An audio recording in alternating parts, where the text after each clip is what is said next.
Thank you, Chairman. Like I said, I think the fertilizer subsidy program, which ran in 2022-2023, was very successful for a couple of reasons.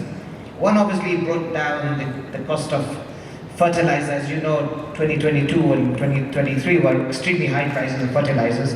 It brought down the cost of fertilizer dramatically, 40–50%. Secondly, it introduced NPK blends into the system as an official government program. So that has allowed two things to happen. One, of course, the farmer is now much more confident that he's using, because it's been government sponsored, that NPKs are a good alternative source to the straits. But second, it's allowed private sector to invest heavily into new plant and machinery. So in the last 12 months, the Kenyan private sector fertilizer industry, there's been 11 new blending factories put into this country. We have roughly about $1 billion of new investment into the system. Virtually every single big company in this country is now putting blending facilities. Some are steam granulators, some are physical blends.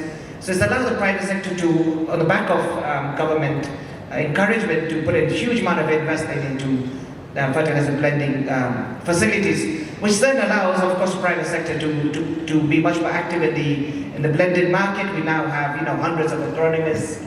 My friend from OCP talked about a little bit about it, how they do soil testing. So the private sector is very dynamic. And because of the government encouragement of going into blends, we've all now invested. We put lots of people on the ground. So besides the DAPs that we import, the NPK blend is excellent. Much more investment in soil testing, like our friend has said. So there's been really a dramatic increase in the amount of investment, awareness of soil health in the country. The AFAP is now based in the President's office. As you know, the Africa Fertilizer Association now based in the President's economic office.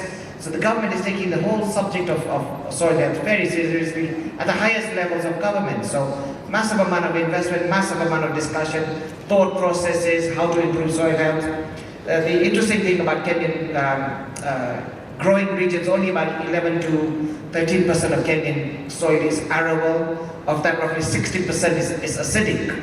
So we have this huge problem of over cultivation in some of the key areas of the country. And because of that, soil has become much more acidic. So companies like mine, OCP, all the bigger companies, we talk a lot about soil health. We talk about how to lime your soil. Government itself has got a big liming project on, which is funded by, I think the World Bank is now funding a big liming project in the country. So much more discussion and awareness around soil health in this country. Thank you, Chairman. Thank you very much. And maybe a follow-up question. You talked about soil acidity. And could there be opportunities or options for investments either by private sector or government in organic inputs that can rectify the acidity of the soil? And is that an option? So my company, Elgin Kenya, we just invested €1 million in a brand new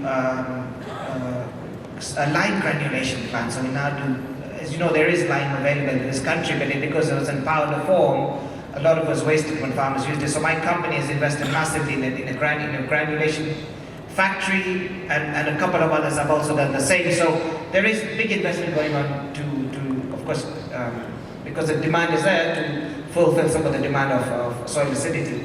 My friend from Slovakia talks about organic, of course, very important agenda item, part of the ESG agenda, but also a big drive from our European buyers of our produce, more and more about organic foods coming to their food system. So a lot of our big farms are now focusing heavily on using organic chemicals, organic fertilizers, natural sources of packaging, all that sort of stuff. So it's become a big agenda item.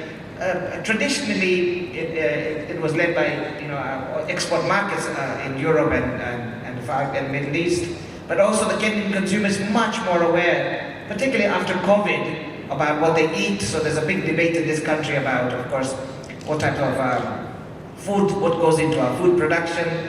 Much more awareness among the Kenyan consumer, which is driving private sector companies like mine to rethink how we talk about soil health and what we put in our soils, and much more natural products and chemicals that we use and we sell to our farmers. So yeah, it's a big interesting debate going on right now. Thank you. Thank you very much. Madam Karen, you talked about